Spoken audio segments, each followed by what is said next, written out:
Olá pessoal, tudo bem com vocês? Vamos começar mais uma aula. O tema de hoje é gêneros textuais e tipologia textual. Bom, gêneros textuais, eles se referem a textos que são formados com uma função social, em uma situação comunicativa. Os gêneros textuais são inúmeros e são passíveis de modificação. Então, nós temos diversos gêneros textuais, desde um bilhete, uma mensagem que você escreve num aplicativo, uma carta, um cardápio do restaurante, a bula de remédio, o e-mail. Enfim, o gênero textual, ele se refere à comunicação, em textos que nós criamos, né, em uma situação comunicativa. E são inúmeros, então não tem como a gente numerar quantos gêneros textuais existem. Já a tipologia textual é a estrutura que esse texto ele é feito, né? Então, o objetivo e finalidade. Os tipos textuais são responsáveis pela forma como um texto se apresenta. Então, a tipologia é a forma do texto. Os gêneros textuais, eles são o texto em si. Então, na tipologia textual, ela é limitada. Se os gêneros textuais são inúmeros, a tipologia, então, é limitada. Então, nós temos algumas tipologias textuais. Nós temos a tipologia narrativo, né, o texto narrativo, por exemplo, contando uma história, era uma vez, e aí se conta essa história no narrativo. O descritivo, em que dentro dessa história eu vou descrever, por exemplo, a história da princesa que ficou presa numa torre. Esse é o narrativo. E no descritivo eu vou narrar como era a torre, como era o castelo, enfim, no descritivo eu vou falar como era, vou detalhar. No argumentativo, eu vou defender uma tese, vou defender uma ideia. No expositivo, eu vou apresentar informações, né, sobre determinado objeto, eu vou expor sobre algum objeto ou uma situação. E no injutivo, que é aquele texto instrucional. Como assim instrucional? É um texto que é focado na explicação. Então, pode ser um texto manual de instrução, uma receita culinária, bula de remédio, ou até um tutorial. Esse é o texto injuntivo, é o texto que eu vou descrever, vou explicar um método, vou explicar como proceder a uma ação.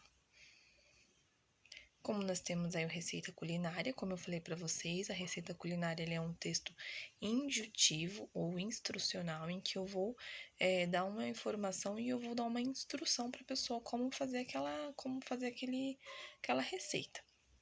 E o texto expositivo, como vocês veem um exemplo, a história do celular é recente, mas remonta ao passado, às telas de cinema, a mãe do telefone móvel e assim por diante. Então, é um texto expositivo, eu estou explicando sobre um determinado assunto. E já no texto injuntivo, que é uma receita culinária, que nós vamos ver daqui a pouco, eu estou, na verdade, explicando o método, né? Bom, então vamos lá à nossa atividade. Eu dividi o sexto e sétimo ano, tá? Em um gênero textual, e o oitavo e nono em outro. Então, agora do sexto e sétimo, escolhi essa receita de pão de queijo. E aí, nós vamos analisar um pouquinho a questão das medidas, né? Então, quando você vê aí uma barrinha, né? 1/2 significa meia, né? Então, é importante a gente também saber ler a receita. São 2 xícaras e meia de polvilho doce, meia xícara de polvilho azedo, 1 xícara de leite. Quando aparece 3/4, aí, como que você saberia essa medida? Então, imagine como se seu copo ou essa xícara tivesse dividido em 4 partes. E você iria preencher 3 dessas 4 partes. Então, seria 3/4, então seria 3 dessas 4 partes. Então, 3/4 xícaras de óleo, 1 xícara de queijo parmesão de Minas, 3 ovos inteiros, 1 colher de chá de sal. Então, é importante a gente saber que na receita a gente tem que ter o título, os ingredientes e o modo de preparo. Então, é a forma como essa receita, a forma como essa tipologia textual é estruturada. E no modo de preparo nós temos, né, a descrição, como você vai fazer. Bata no liquidificador, despeje, leve ao forno. Então, sempre utilizando um verbo no imperativo, dizendo para a pessoa como ela deve fazer aquilo. Conhecendo melhor as medidas, né? Então, às vezes as pessoas têm algumas dúvidas em relação à xícara de chá, xícara de café, colher de chá, colher de sobremesa, colher de café, colher de sopa. Então, é bom entender também que é uma questão de medida, né? Que você saber o quanto você vai utilizar em cada receita. O copo americano e o copo de requeijão. E aí nós temos uma atividade. Então, essa receita, ela serve para quê? Qual o objetivo dessa receita? E quais são as partes em que nossa receita está dividida, né? Como que ela é estruturada, esse texto? Essa é uma receita que as crianças podem fazer sozinhas? Por quê? E para que os números são utilizados em uma receita? O que aconteceria se uma receita não apontasse os números, ou seja, não dissesse a quantidade que você tem que utilizar? O que aconteceria?